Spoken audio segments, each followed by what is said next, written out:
Asal mula Danau Toba. Di sebuah lembah daerah Sumatera, hiduplah seorang petani bernama Toba.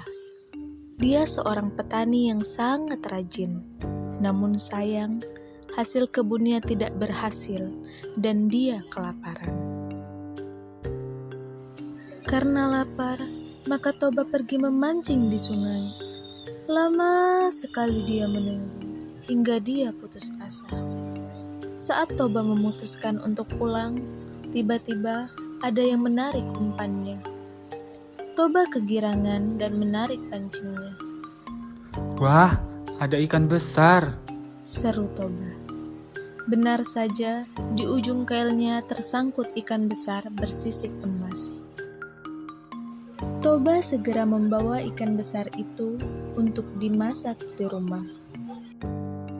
Sampai di rumah, Toba kecewa sebab kayu bakarnya telah habis. Tidak ada kayu bakar di sini. Sebaiknya aku pergi mencari kayu sekarang.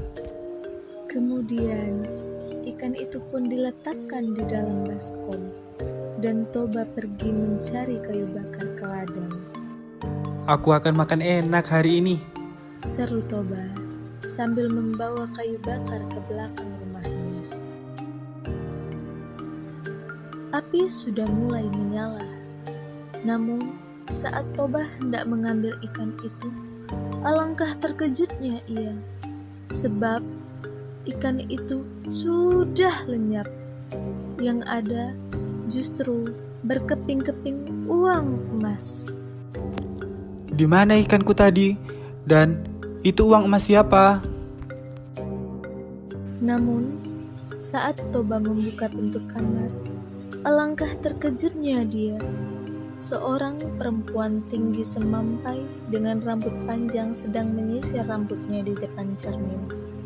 Wah, alangkah cantiknya perempuan ini. Hei, siapa? Siapakah engkau ini?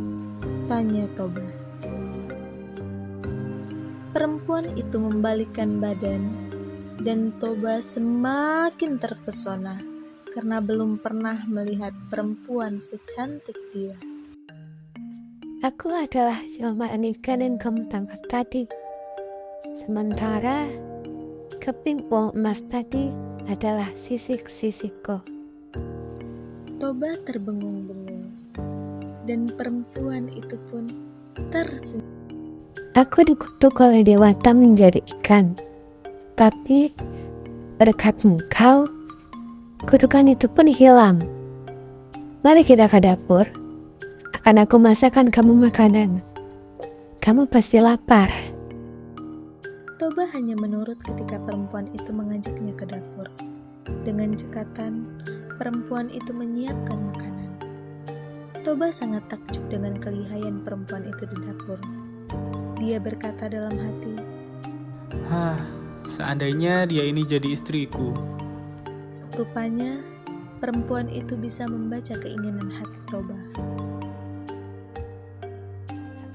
Aku mau jadi istrimu. Tapi aku punya satu syarat. Setelah Toba selesai makan, Toba sangat terkejut mendengar perkataannya.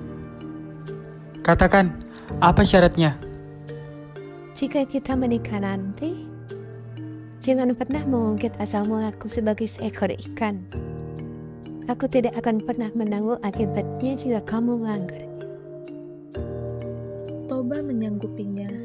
Baginya, itu hanya syarat yang mudah. Toba dan perempuan itu akhirnya menikah. Toba semakin bekerja keras di ladang untuk mencukupi kebutuhan mereka sehari-hari. Lalu istrinya mengandung. Toba sangat bahagia. Dia tidak sabar menunggu kelahiran anaknya. Tidak lama kemudian, seorang bayi laki-laki lahir. Toba memberinya nama Samosir. Samosir tumbuh menjadi anak yang sangat nakal dan pemalas. Kerjanya hanya main-main dan keluyuran. Toba masih berusaha bersabar dengan kelakuan Samosir. Jika Toba bekerja di ladang, Samosir tidak pernah mau mengantarkan makanan yang sudah dimasak istrinya. Akhirnya, istrinya sendiri yang mengantarkan makanan itu kepada Toba. Istriku, kamu jangan terlalu memanjakan anak kita, Samosir. Jika terus dimanjakan, dia malah jadi tambah nakal. Istri Toba tersenyum dan berkata, Bersabarlah Kanda, suatu hari nanti Samosir akan menyadarinya.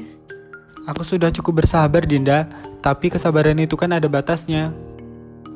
Suatu hari, istri Toba membujuk Samosir untuk mau mengantar makanan ke ladang untuk Toba. Semula Samosir tidak mau, namun ibunya terus membujuknya. Akhirnya, Samosir mau. Baiklah ibu, nanti aku akan antar makanan ini untuk ayah. Namun, di tengah jalan, Samosir malah bermain bersama teman-temannya. Selesai bermain, Samosir merasa lapar. Aduh, lapar sekali aku. Aku makan saja makanan ini. Hahaha. Dia pun memakan makanan yang seharusnya untuk ayahnya. Samosir hanya menyisakan sedikit makanan.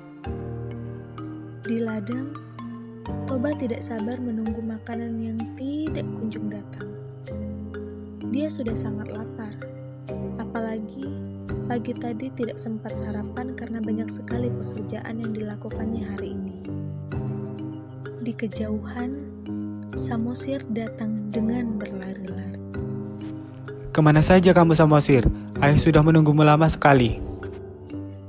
Samosir tidak menjawab dan langsung memberikan rantang berisi makanan.